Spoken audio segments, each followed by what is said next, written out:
The holographic display flickered against Maya Chen's retinas as she scrolled through the latest contract offer. 50,000 credits for a 3-week literary consultation with Meridian Publishing's AI-assisted editorial team. Her neural interface translated the legalese instantly, highlighting the favorable terms in soft blue. She tapped Accept with a thought, watching her anonymous account balance climb another notch higher.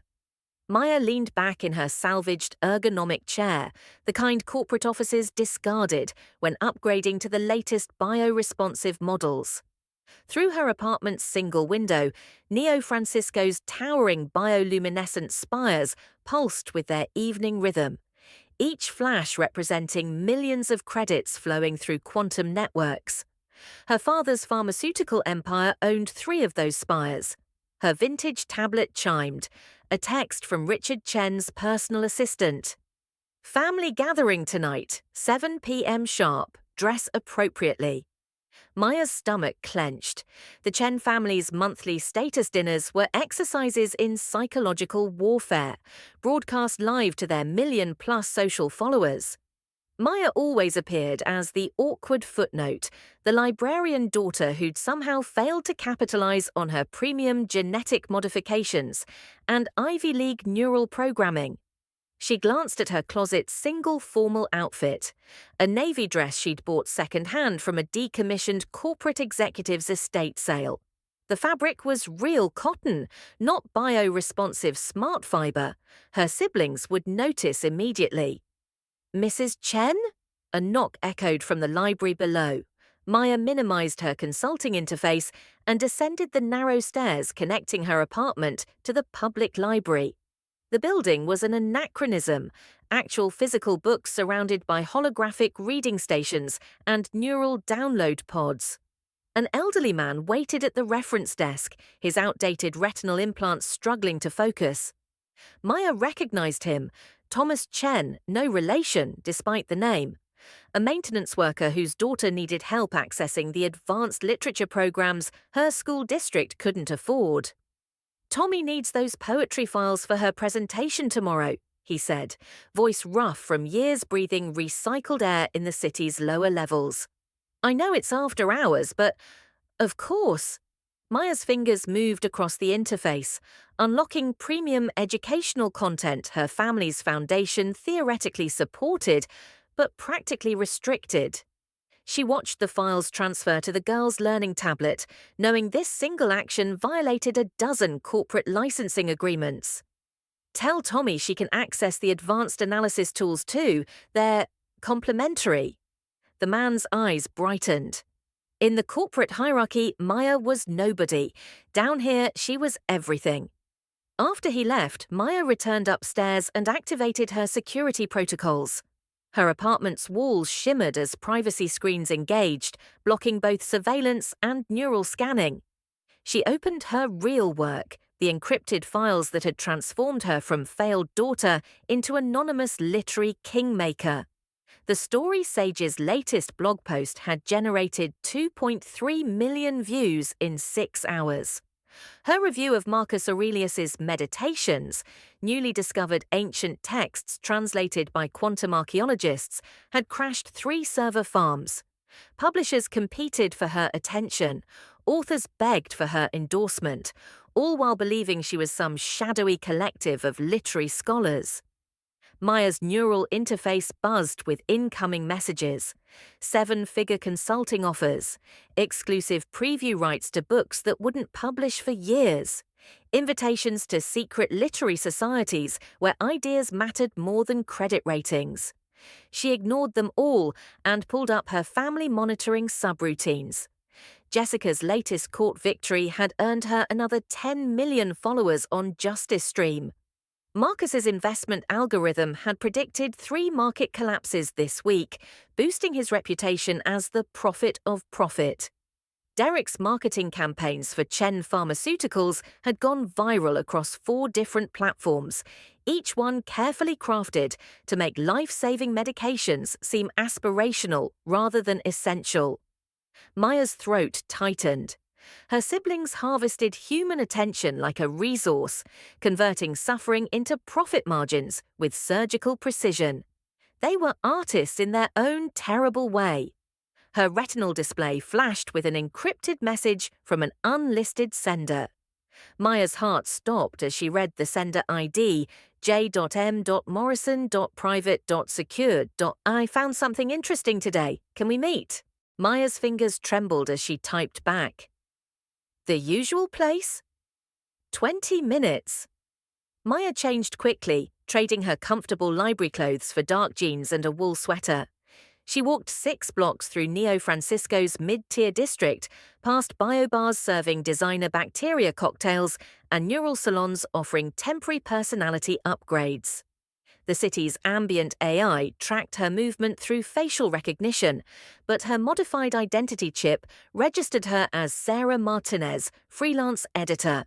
The coffee shop occupied the ground floor of an old brick building, one of the few structures that predated the city's corporate reconstruction. James Morrison sat in their usual corner booth, wearing the same faded baseball cap and thrift store jacket that had fooled her 3 months ago.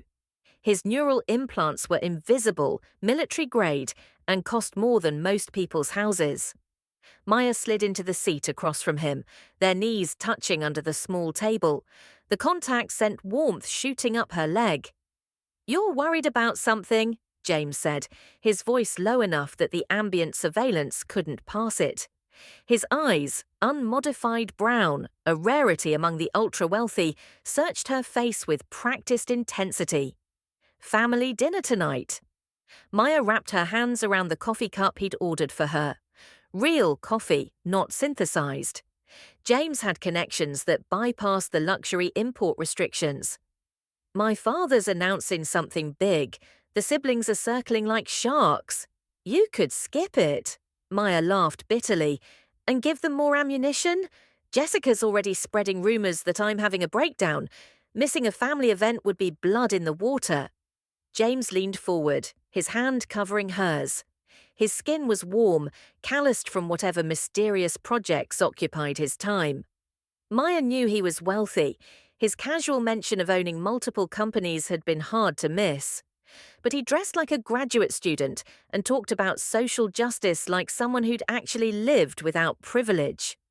"What aren't you telling me?" he asked. Maya's neural interface chirped with a priority message from her StorySage account.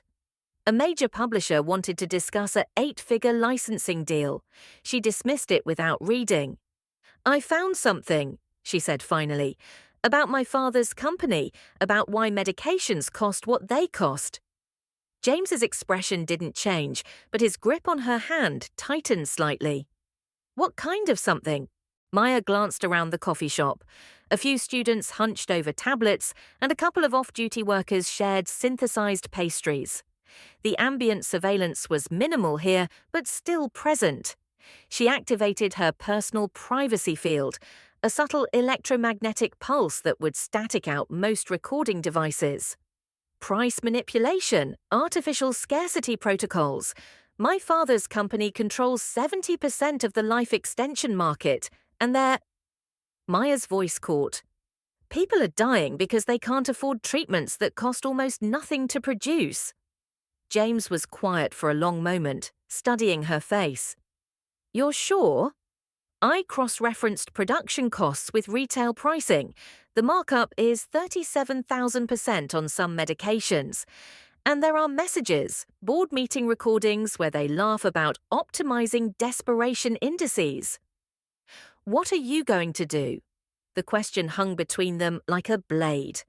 Maya felt the weight of every choice she'd ever made, every moment she'd stayed silent while her family built their empire on other people's suffering. She thought of Tommy's daughter, of the maintenance workers and service staff her siblings treated like furniture, of the millions of people rationing medications they needed to survive. "I don't know," she whispered. James lifted their joined hands and kissed her knuckles, a gesture so gentle it made her chest ache. "Whatever you decide, you won't be alone." Maya's neural interface buzzed with another family message. Location services show you're not home. Father expects punctuality. I have to go, Maya said, but neither of them moved. Maya. James's voice was rough. What you found, it matters. But so do you. Don't sacrifice yourself trying to save everyone else. Easy for you to say. Your family probably doesn't hold monthly power displays disguised as dinner parties. James's mouth quirked in something that wasn't quite a smile. You'd be surprised. Maya stood, but James caught her hand. For a moment they were frozen, her standing and him sitting, their faces inches apart. Maya could smell his soap, something expensive but understated, and see the flecks of gold in his brown eyes. Be careful tonight, he said. Instead of answering, Maya leaned down and kissed him. It was supposed to be quick, casual, but James's free hand tangled in her hair and pulled her closer. Maya melted against him, tasting coffee and something that was purely him. When they broke apart, her heart was racing. That's for luck, Maya said, trying to keep her voice light. I'm keeping track, James replied. You owe me the rest later. Maya walked home through streets that pulsed with bioluminescent advertisements, her mind spinning between the documents hidden in her encrypted drives and the memory of James's mouth against hers. She'd spent 3 months believing he was just another idealistic graduate student with time to kill. His casual knowledge of corporate structures and his too expensive coffee habits suggested otherwise. Back in her apartment, Maya stared at her reflection in the bathroom mirror. Her face was flushed, her lips still tingling from the kiss. She looked like someone with secrets, which, Maya supposed, she was. She changed into the navy dress and minimal jewelry, activating her public identity protocols. Maya Chen, disappointment daughter, reported for family duty. Her neural interface connected to the Chen family's private network, and immediately her anxiety spiked as she saw the guest list for tonight's dinner. Board members, major investors, 3 senators whose campaigns Chen Pharmaceuticals had funded. This wasn't a family dinner, it was a corporate event, and Maya was about to be displayed as the family's token failure in front of people who could destroy lives with a gesture. Maya's hands shook as she saved her story sage work to the encrypted drives hidden in her apartment's walls. If tonight went badly, if her family decided she was more liability than asset, these drives contained enough evidence to bring down Chen Pharmaceuticals and everyone connected to it. She thought of James's warm hands and serious eyes, of the elderly man whose daughter needed poetry files, of the millions of people her family's greed had sentenced to suffering or death. Maya had spent 32 years being underestimated, dismissed, and written off. Tonight, she would begin to show them exactly how dangerous an underestimated woman could be. Maya's neural interface chimed with a final message as she headed for the door. Transport arriving in 3 minutes. Father requires full family attendance for his announcement. Maya smiled grimly and activated her recording protocols. Whatever Richard Chen planned to announce, Maya would document every word. The story sage's greatest story was about to begin, and this time it would be written in truth instead of fiction. She stepped into the corporate transport, her modest dress and second-hand jewelry marking her as the family outcast. But beneath her skin, Maya's modified nervous system hummed with purpose, and in her neural drives, enough evidence to topple an empire waited for the right moment to surface. The game was about to begin, and Maya Chen was finally ready to play. The Chen family's Thanksgiving gala occupied 3 floors of Neo Francisco's most exclusive tower, each level pulsing with different bioluminescent themes. Maya's neural interface automatically logged the guest list as she entered: senators, board members, influencer royalty, and enough collective net worth to purchase small countries. Her recording protocols activated silently, every conversation now archived in encrypted drives that could topple empires. Maya, darling! Jessica's voice cut through the ambient music, her smile sharp enough to slice titanium. She approached in a gown that cost more than most people's annual income, her neural enhancements making her movements unnaturally graceful. You made it. I wasn't sure you owned anything suitable for tonight. Maya's second-hand dress, vintage Armani, purchased from a decommissioned executive's estate, suddenly felt like a costume. Around them, holographic displays showed Chen Pharmaceuticals' latest quarterly profits in real time, each digit representing lives saved or lost, depending on who could afford treatment. "The dress is lovely," Maya said, activating her social camouflage protocols. Her neural interface fed her appropriate responses, while her real attention focused on the conversation happening 10 feet away, where Marcus discussed offshore tax strategies with 3 pharmaceutical executives. Jessica's ocular implant scanned Maya's outfit, probably running cost analyses and authenticity checks. "Well, at least you tried. Marcus, come look at what our sister wore to represent the family." Marcus glided over, his movements enhanced by subtle muscular augmentations that made him seem larger than life. His grin was predatory as he took in Maya's appearance. "The librarian costume is very authentic, though I have to ask, how exactly does your little book club job justify this level of spending? That dress had to cost at least—" "It's vintage," Maya interrupted, watching his expression shift as his neural implants confirmed the garment's value. 15,000 credits, even second-hand.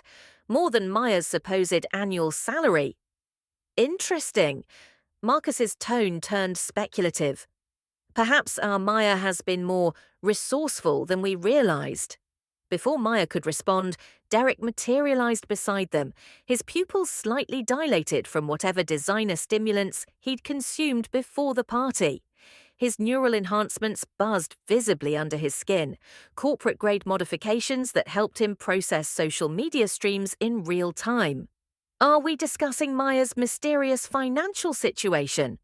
Derek's laugh was too loud, drawing attention from nearby guests. "I've been wondering about that myself. Her credit profile is unusual for someone in public service." Maya's throat constricted. They were probing, testing, looking for weaknesses. Her neural interface logged their conversation while simultaneously monitoring her biometrics. Elevated heart rate, increased stress hormones, micro-expressions that could betray her secrets. "I live modestly," Maya said. "Sometimes that means saving for quality pieces." "Modest?" Jessica's smile turned razor thin. "Yes, we've all noticed your lifestyle choices, though Father was just mentioning how concerned he is about your continued resistance to joining the family business. It's almost as if you think yourself above honest work." The irony was suffocating. Around them, guests discussed humanitarian crises like investment opportunities, while Chen Pharmaceuticals' holographic displays celebrated record profits from medications that cost pennies to produce and thousands to purchase. "I have work," Maya said quietly, "work that matters to me." "Playing with books." Marcus shook his head with exaggerated disappointment. "Maya, you have an enhanced neural architecture worth millions of credits, the finest education money can buy, and genetic modifications that put you in the top percentile of human capability. And you're wasting it all organizing children's story time." Derek leaned closer, his breath carrying traces of expensive stimulants. "Sometimes I wonder if there wasn't some kind of neural development issue during your modification process. You know, subtle cognitive impairment that makes it difficult to understand real-world priorities." Maya's hands clenched into fists, but her voice remained steady. "My priorities seem fine to me." "Do they?" Jessica's tone turned clinical, the voice she used in court when destroying witnesses. "Because from where I'm standing, it looks like our sister might be experiencing some kind of dissociative episode, retreating into fantasy, avoiding adult responsibilities, creating elaborate justifications for underachievement."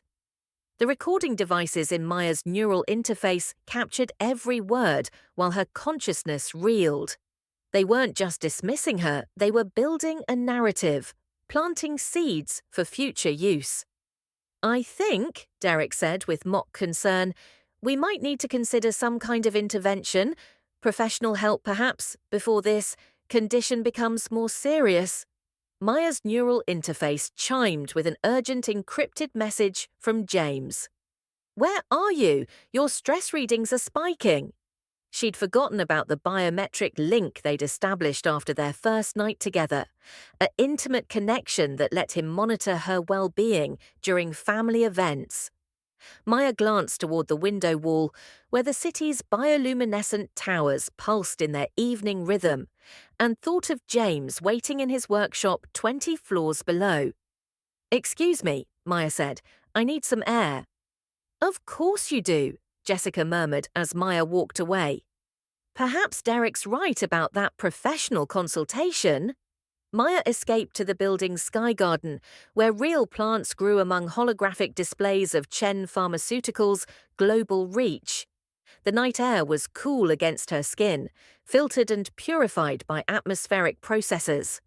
Her neural interface registered the change in environment, lower stress chemicals, decreased ambient surveillance, space to think. Her tablet chimed with a priority message from the Story Sage's publishing contacts. A major entertainment corporation wanted to option her literary reviews for a new immersive experience platform. The contract was worth 8 figures, enough to fund literacy programs across 3 continents. Maya stared at the offer while her family's voices drifted through the garden's audio dampeners. They were discussing her mental health with concerned tones and knowing glances, performing worry for their audience while systematically destroying her credibility. Rough night? Maya spun to find James emerging from the building's service entrance, still wearing his maintenance worker disguise. His fake employee badge identified him as Jim Morrison, Environmental Systems. The irony wasn't lost on her. One of the world's wealthiest men masquerading as a janitor to infiltrate her family's party. "How did you— emergency access codes?" James's grin was slightly apologetic. "I may have borrowed some credentials from your building's security system. Your stress readings were off the charts." Maya's neural interface confirmed his identity through their biometric link, but her eyes catalogued details that didn't match his cover story. His hands were too soft for manual labor, his posture too confident for someone at the bottom of the corporate hierarchy. Even disguised as a worker, James carried himself like someone accustomed to command. "You're going to get in trouble," Maya said, but she was already moving toward him. "Worth it." James pulled her against him, and Maya melted into his warmth. Through their connection, she felt his concern, his steady strength, his absolute certainty that she was worth any risk. "What happened in there?" "They think I'm having a breakdown." Maya's voice was muffled against his shoulder. "They're building a case that I'm mentally unstable, financially irresponsible, a danger to myself and others." James's arms tightened around her. "They're scared." "Of what? I'm nobody to them. The family disappointment, remember?" "Nobody doesn't wear 15,000 credit vintage dresses to family dinners." James pulled back to study her face, his unenhanced brown eyes seeing things her family's augmented vision missed. "They've noticed your success, Maya. They just don't know what form it takes yet." Maya's neural interface buzzed with another Story Sage contract, a consulting deal that would triple her monthly income. She dismissed it without reading, her attention focused on James's steady heartbeat against her palm.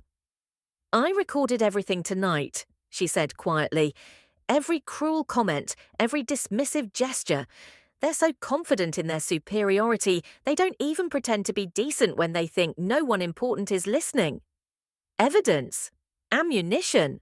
Maya's smile felt sharp. "They want to play psychological warfare. Let's see how they handle it when the world watches them tear down their own family member for entertainment." James's expression shifted, something predatory flickering behind his gentle demeanor. "You have a plan?" "I have resources they don't know about, connections they can't imagine, and information that could destroy everything they've built."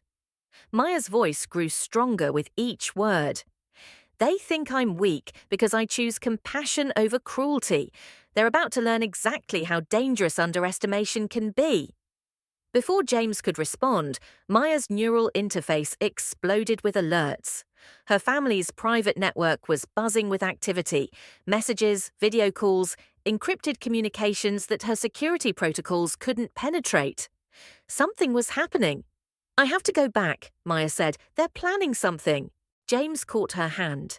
"Maya, whatever they're planning, whatever pressure they put on you, remember that you're not alone in this. You have me, you have your work, you have a life and identity that exists completely outside their control." "Do I?" Maya's question was barely a whisper. "Sometimes I feel like I'm disappearing into their version of who they want me to be. The failed daughter, the family embarrassment, the cautionary tale about wasted potential." Instead of answering with words, James kissed her. It was desperate and claiming, his hands tangling in her hair while her body pressed against his. Maya could taste his determination, his absolute faith in her strength, his promise that no matter what happened next, she would never have to face it alone. When they broke apart, Maya's heart was racing, and her neural interface was flooded with biometric data that made her blush. "People will see those readings," she said breathlessly. "Let them." James's grin was wicked. "Maybe your family needs to know that someone sees you as desirable instead of defective." Maya returned to the party with her lips still tingling and her confidence restored. The gala continued around her. Guests networked over champagne, while holographic displays celebrated Chen Pharmaceuticals' latest achievements in accessible healthcare innovation. The irony was suffocating, but Maya no longer felt crushed by it. She found her family gathered near the main display, their expressions serious as they discussed something in low tones. Maya approached slowly, her recording protocols active, and her neural interface monitoring for encrypted communications. "Maya!" Richard Chen's voice boomed across the space, drawing attention from nearby guests. "Perfect timing. We were just discussing your future." Maya's father stood at the center of the group, his presence commanding even among the wealthy and powerful guests. His neural enhancements were military grade, designed for strategic thinking and emotional manipulation. Around him, Maya's siblings arranged themselves like satellites, their expressions carefully controlled. "My future?" Maya kept her voice level, but her neural interface was already analyzing micro-expressions and vocal patterns for deception. "The company has an opening," Richard said, his tone suggesting generous benevolence. "Junior marketing coordinator, working directly under Derek. A chance for you to finally contribute to the family legacy instead of hiding in your library." Maya's throat constricted. Around them, guests watched with the anticipation of predators sensing weakness. This was performance, carefully staged for maximum humiliation. "I have a job," Maya said quietly.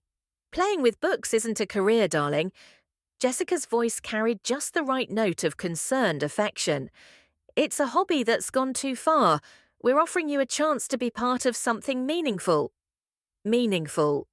Maya's voice was steady, but her neural interface recorded the spike in her stress hormones.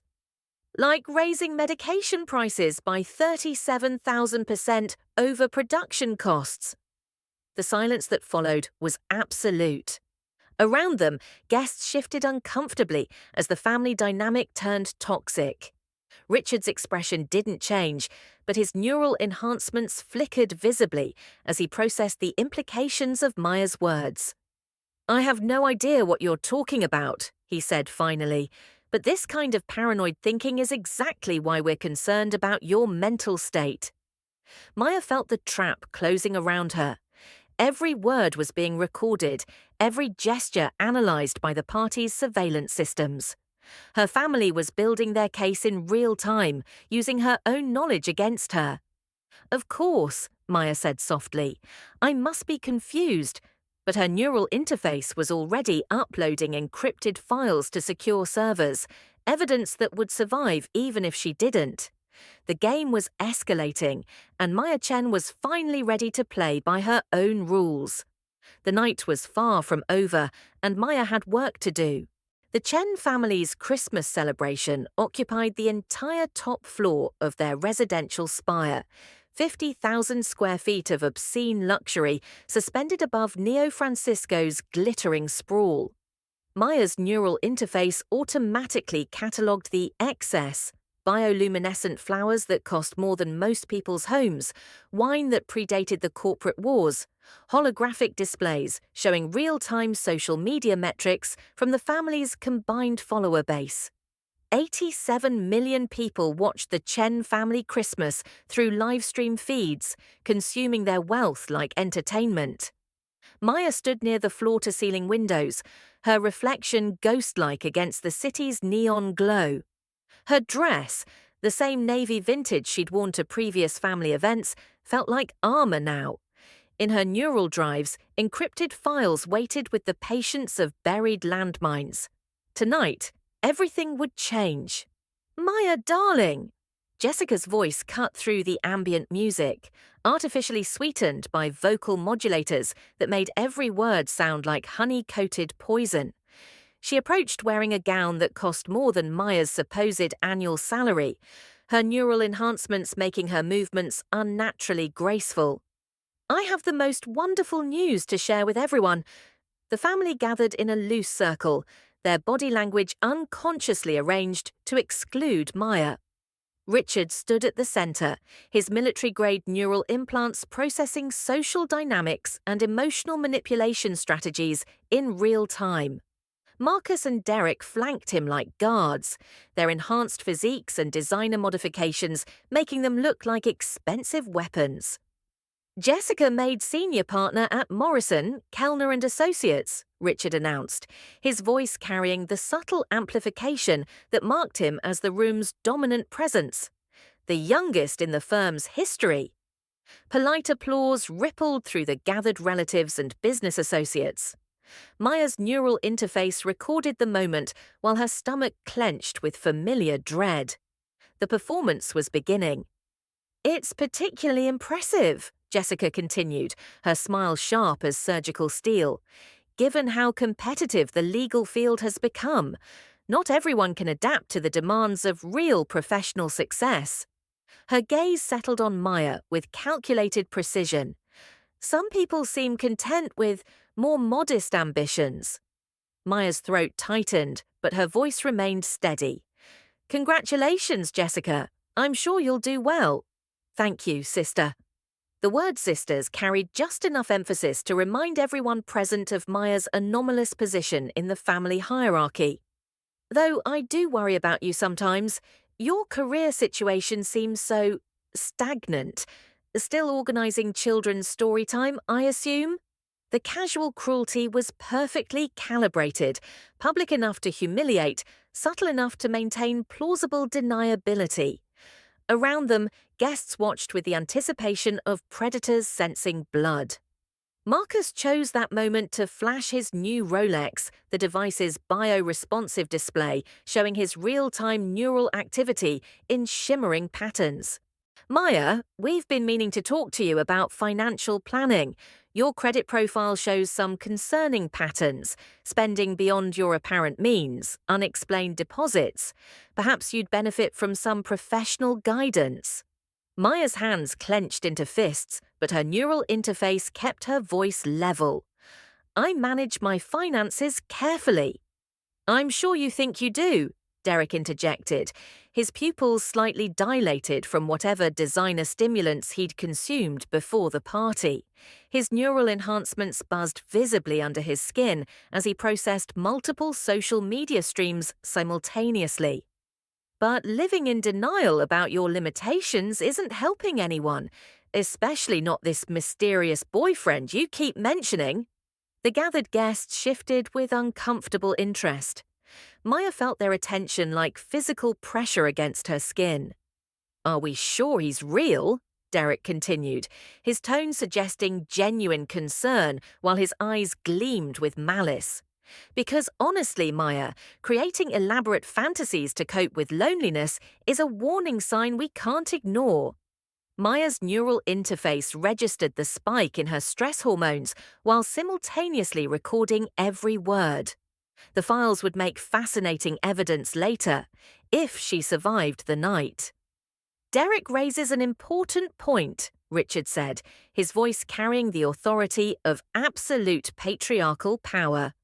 We've all been patient with your experimental phase, Maya, but it's time to make a choice.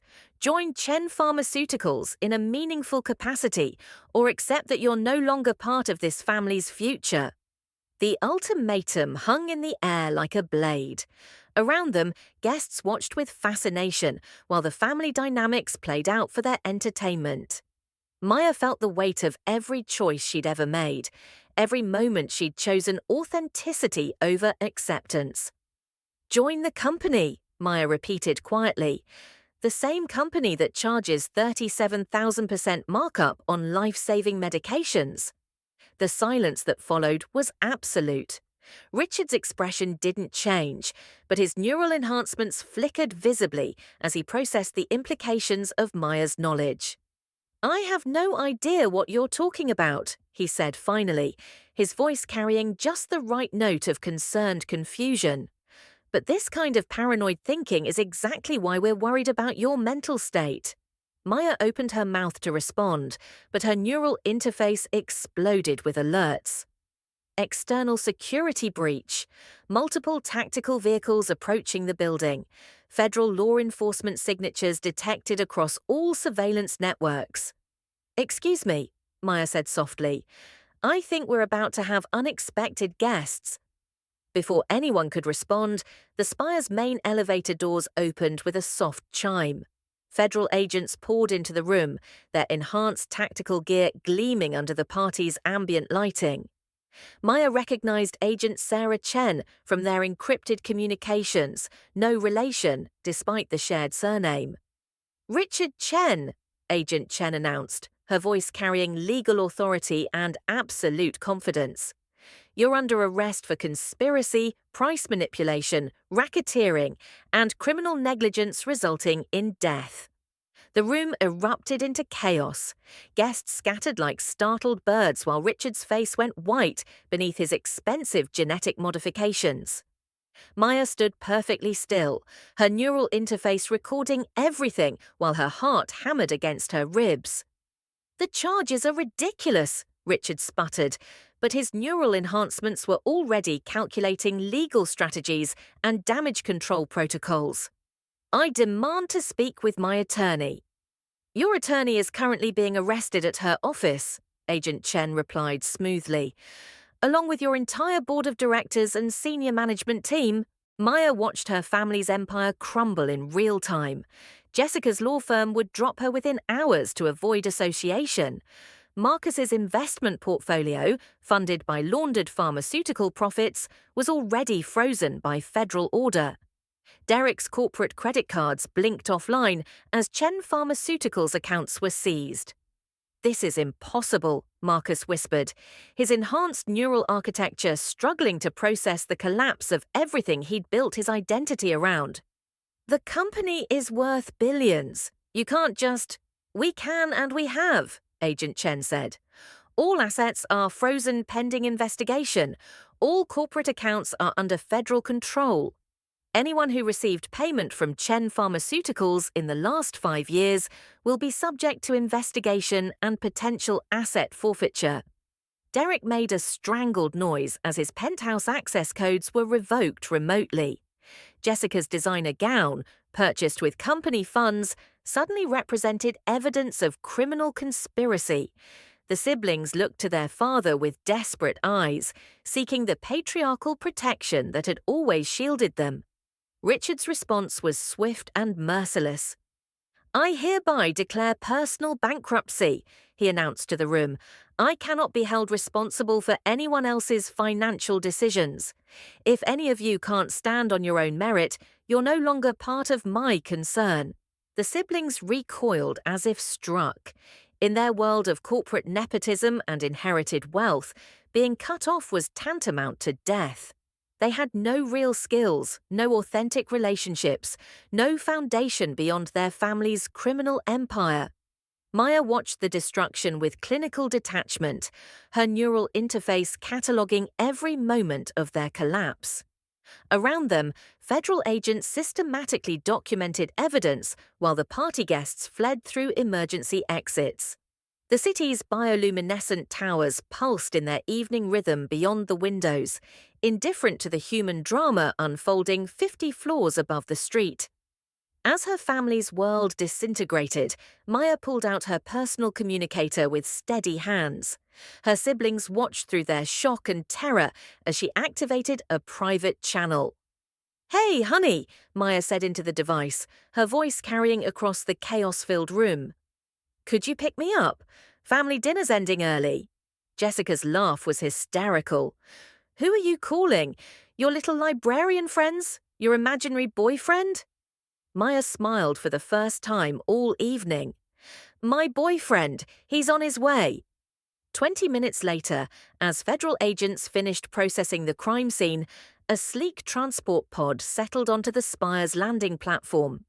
The vehicle's design was understated but expensive. Real carbon fiber and titanium rather than synthetic alternatives. Maya's family watched through the windows as the door opened. James Morrison stepped out, and Marcus literally choked on his wine. Maya had seen the magazine covers, the business profiles, the social media feeds that documented James's rise from tech prodigy to billionaire entrepreneur.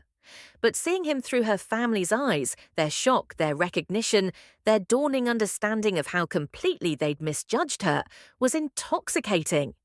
James crossed the room with confident strides, ignoring the federal agents and shattered family dynamics. When he reached Maya, his hands framed her face with gentle possessiveness. "Ready to go home, beautiful?" he asked, his voice carrying just enough volume for her siblings to hear every word. Instead of answering, Maya kissed him. It was claiming and grateful and desperate, months of hidden affection finally expressed without apology. James's arms tightened around her, and Maya felt his love like armor against her family's years of cruelty. When they broke apart, her family was staring in stunned silence. "Maya Chen," Maya announced to the room, her voice carrying new authority. Millionaire literary consultant, best-selling author, and owner of the Story Sage media empire. Annual revenue 2.3 million credits and growing. Jessica's enhanced neural architecture struggled to process the revelation. "That's impossible. You work at a library." "I work at a library because I choose to." Maya's smile was sharp now, all pretense of submission abandoned. "Because helping people access knowledge matters more than maximizing profit margins. Because authentic work is more satisfying than inherited wealth." She turned to face her father, who was being prepared for transport to federal detention. "I'm also the whistleblower who provided the evidence that brought down your empire. Every family dinner, every casual conversation about business strategy, every moment you forgot I was in the room, I documented it all." Richard's expression was unreadable, but his neural enhancements flickered with what might have been respect. "You planned this." "I chose justice." Maya's voice was steady. "You taught me that family loyalty matters above everything else, but you never taught me to distinguish between loyalty and complicity." As federal agents escorted Richard toward the elevator, he paused beside Maya. "You've destroyed everything we built." "I've stopped everything you stole," Maya corrected. "There's a difference." After her father disappeared into federal custody, Maya turned to her siblings. They huddled together like frightened children, their enhanced bodies and augmented minds suddenly seeming fragile without the corporate infrastructure that had supported them. "I can help you," Maya said quietly, "but not as the family failure you've always dismissed, as someone who's built genuine success through authentic work, if you're willing to earn it." Jessica was the first to speak, her voice small and uncertain.